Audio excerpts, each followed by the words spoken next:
Talk to us first and foremost about what you see in the economic data when it comes to housing. You surprised by the strength? You worried by the strength, or you see something different? I have to say I was surprised by the strength. I think the housing market is hard to predict, just as the stock market is hard to predict.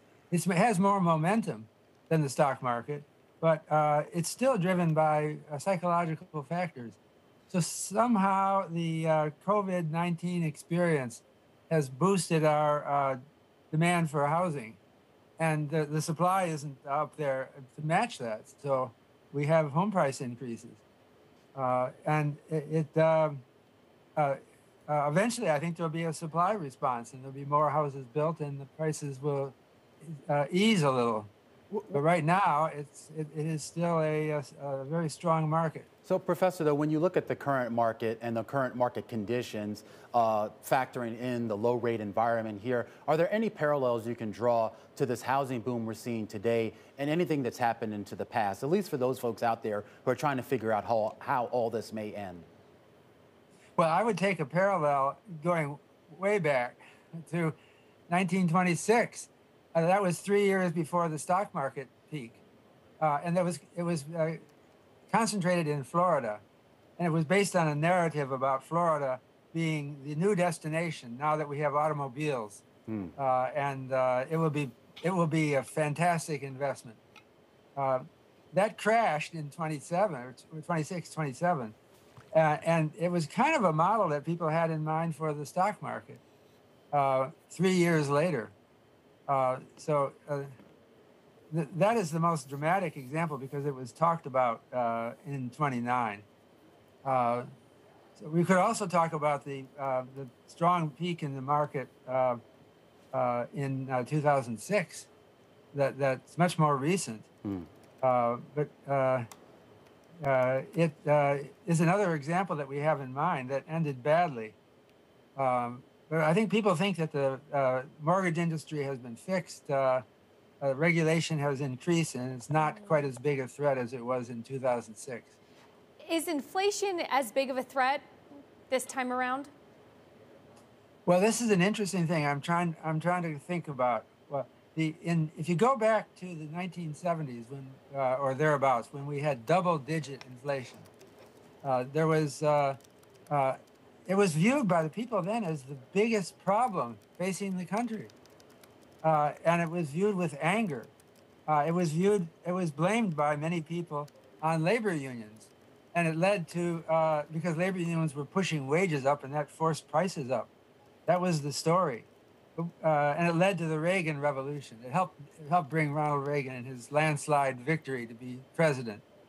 And it allowed Paul Volcker to tighten up credit. So we're in a different situation now. These narratives are not strong, but they might come back. And I'm looking for signs of that. You're looking for signs. Do you think it will end badly, whether it be the valuations we see on the stock market, whether you see the valuations in the housing market? Do you think it will end badly, Professor? Well, yeah, when you talk about end, the market keeps going. And so after 1929, there was a crash. It took more than 10 years to come back, but it did. So for long-term investors, the end is not bad, I think. But if you're trying to market time, I am a little concerned now. It reminds me a little bit of 1929.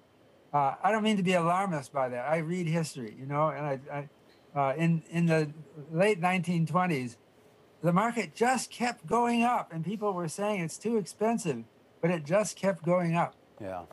And we're in a mood like that now. I call it an uncomfortable feeling. That was actually a term used in 1929 before the crash. People had an uncomfortable feeling about the level of the market. And so I think we have that feeling again, both in housing and in the stock market. But it keeps going up for now. Yeah, so I mean, we see that once again here, that mood and that concern here in the markets, Professor. And of course, a lot of folks will even cite some of the metrics that you yourself are responsible for, such as the cyclically adjusted price to earnings ratio. Right. When you look at that and you have people say point to that and they look at a 35 and they say, oh, that's high, that shows us that we're overvalued. There is another group of people who come in and they look at interest rates, they look at real yields, and they say, well, when you factor that in, things really aren't as bad as it may look at the headline number. Yeah, I'm sympathetic to that argument. But it's not exactly as if the interest rates justify the price increases.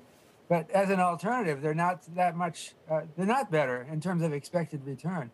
I have a new excess cape yield measure that I've been using, and which is the difference between 10-year average earnings over price and the 10-year rate, and it's positive. In other words, the stock market has a better outlook than investing in bonds at this point.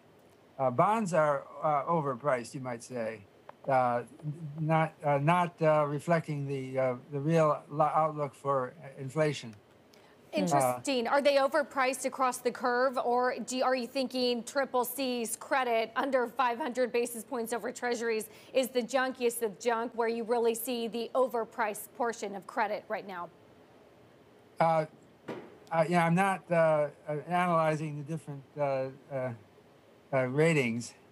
I think that there's a tendency for all of them to be overpriced, but I'm not analyzing that. Not analyzing that, but clearly are showing some concerns over there in general, whether it be the uncomfort that so many of us currently see when we talk about the valuations. I'm glad you're chiming in on the uncomfortable feeling. Those words were well chosen back in 1929. It's not as if people were gung-ho. In a booming market, you imagine that everyone is solidly excited about, but I think people in the end of a or even in the mid of a booming market are troubled. They know that people think that they're crazy. Right? Why are we bidding all these prices up during a pandemic?